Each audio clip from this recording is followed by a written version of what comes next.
اللہ تمہیں نصیحت کرتا ہے کہ اگر مومن ہو تو پھر کبھی ایسا کام نہ کرنا، اور اللہ تمہارے سمجھانے کے لیے اپنی آیتیں کھول کھول کر بیان فرماتا ہے، اور اللہ جاننے والا ہے، حکمت والا ہے۔ جو لوگ اس بات کو پسند کرتے ہیں کہ مومنوں میں بے حیائی یعنی تہمت بدکاری کی خبر پھیلے، ان کو دنیا اور آخرت میں دکھ دینے والا عذاب ہوگا، اور اللہ جانتا ہے اور تم نہیں جانتے۔ اور اگر تم پر اللہ کا فضل اور اس کی رحمت نہ ہوتی تو کیا کچھ نہ ہوتا، مگر وہ کریم ہے،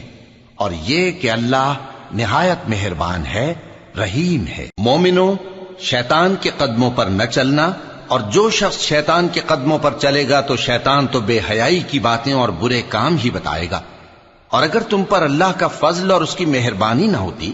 تو ایک شخص بھی تم میں پاک نہ ہو سکتا، مگر اللہ جس کو چاہتا ہے پاک کر دیتا ہے، اور اللہ